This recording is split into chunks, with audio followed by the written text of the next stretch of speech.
got to have mobile. So that's number one. That's obvious. It's a check off. If you don't have a mobile solution, investors are probably not going to do it. Think of a mobile social location app. So think of if you were at a college campus.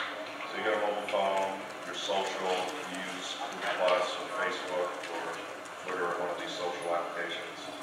And then you have location, the indoor location we just talked about.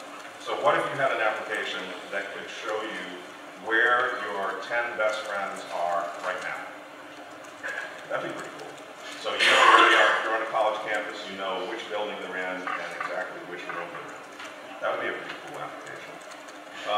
What about a mobile location game?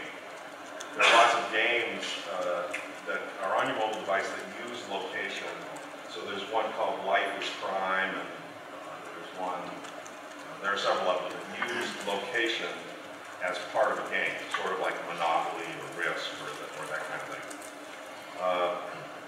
Mobile payments, huge business, huge opportunity. E-commerce. So you get the point. I look at these 6 areas. When I look at companies, this is the filter that I use. And I say, how many of these 6 areas do they touch?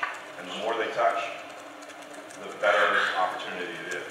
It doesn't eliminate all the risk, but it gives you a little bit of an edge to say, okay, they're touching more of the areas, they have a better chance of being successful. Here's another one. I get asked this question every day.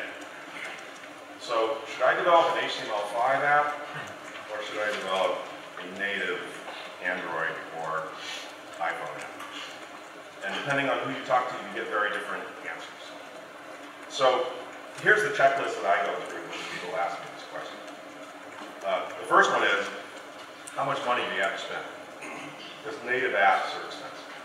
They typically cost, if you're having a consultant or a developer outside do them, $50,000 to $100,000.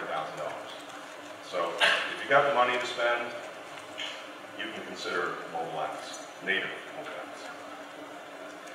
Do you need to have your brand on the phone? And by that I mean, on the home screen, do you want your logo to show up on the screen? Versus if you're an HTML5 web app, then they're going to navigate to your URL and see your app. So is it important to you to have your logo on the screen or not? Do you need notifications? So notifications means that the app on the phone can send a notification to your phone to say you have 2 messages, or you have some social person who wants to get in touch with you, or whatever. So do you want the app to send notifications to the phone? If that's important to you, then you've got to go native. If it's not, then you can go HTML.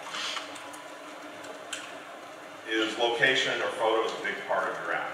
Because that's one of the things the phone does. The phone has the GPS, so it can give you location. It has a camera, so it can give you photos. If those are central to your app, then you probably want to go native. If they're not, if you just have content or you do commerce, then HTML5 could be a very good solution for you. Is performance important? So the app, the native app can have better performance, obviously. But in most cases, it's a very slight difference, so it might not be that big of a deal. And the last one, yes, there is a cost to having an app on the App Store. They take, our friends at Apple take 30% or more of your revenue. Android is much more friendly in that situation. We try to grow the market as quickly as we can and not be so greedy about taking percentages of their revenue. But that's something else to consider. So when you go through that checklist with customers, they can tell you what's important to them and what's not. And of course, there are a variety of other factors too, but these are the obvious ones that I talked about. So, let's say that you've decided you want to build a mobile app. Okay, great.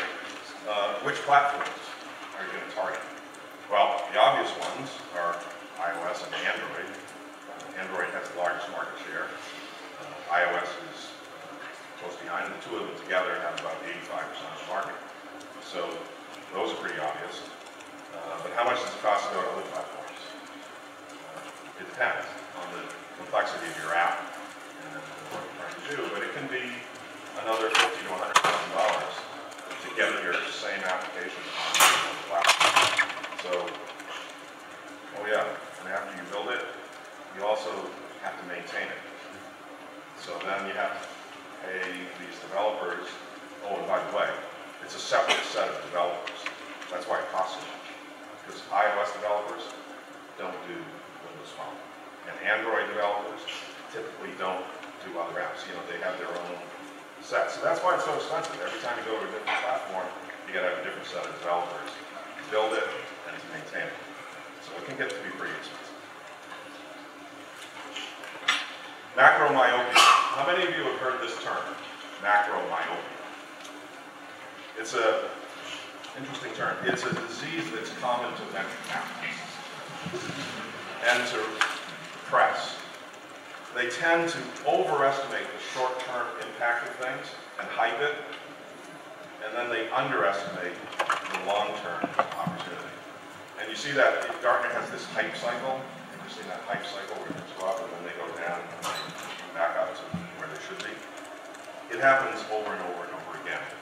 So in the case of mobile, we saw the hype back in 2007 and 2008. Then it went down to, yeah, okay, I've heard about that, and you know, it's not going to be that big a deal. Now I think we're realizing, wow, this really is going to be big, and maybe even bigger than we thought. And I'll be here the rest of the day, and I